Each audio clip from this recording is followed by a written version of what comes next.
ဆေးဆိုင်တစ်ဆိုင်တည်းကိုဝင်လာတဲ့ကောင်လေးတစ်ယောက်ဟာတေးသေးလေးဖြစ်လို့ဖုံးခလုတ်တွေကိုလက်လန်းမမီနိုင်ဖြစ်နေပါတယ်။ဒါကြောင့်သူကဆိုဒါဘူးထည့်ထားတဲ့ကာကျွန်းဘုံတစ်ဘုံကိုဆွဲလာပြီးဖုံးနားမှာထားလိုက်ပါတယ်။ပြီးတော့အဲ့ဒီဘုံမော်ကိုတက်ရက်လိုက်တယ်။အဲ့ဒါမှဖုံးခလုတ်တွေကိုနှိမ့်နိုင်မှာပါ။အဲ့ဒီနောက်ကောင်လေးကဖုံးနံပါတ်တစ်ခုကိုနှိပ်ပြီးဖုံးခေါ်လိုက်ပါတယ်။ဆိုင်ရှင်ကတော့ဒီအရာကိုစိတ်ဝင်စားလို့တိတ်တိတ်လေးကြည့်နေပြီးသူတို့ပြောနေတဲ့စကားတွေကိုလည်းနားထောင်နေပါတယ်။ကောင်လေးကဖုံးထဲမှာပြောပါတယ်။မင်္ဂလာပါမမကြီးကျွန်တော်ကိုမမအိမ်ရှိမြတ်ခင်းကိုလှီးပေးတဲ့အလုပ်ပေးနိုင်မလားခင်ဗျာ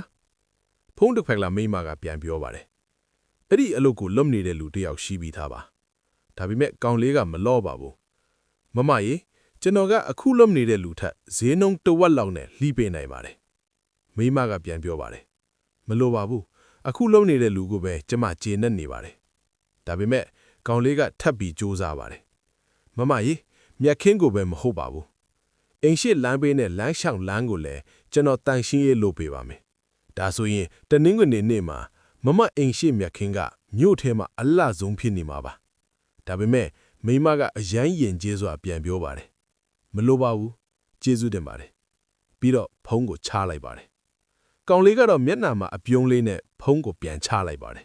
။ဒီအရာအလုံးကိုနားထောင်နေတဲ့ဆိုင်ရှင်ကကောင်လေးနားကိုလာပြီးပြောပါတယ်။တားရဲ့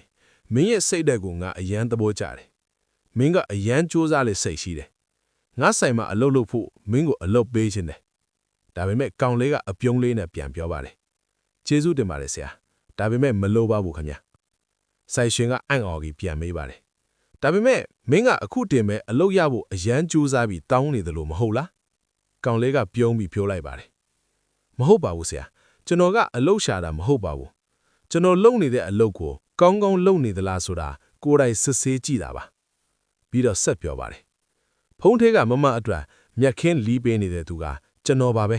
။ဆိုင်ရှင်ကအဲ့ဒီခါမှတကယ်ကိုအံ့ဩသွားပါတယ်။တခါတလေမှ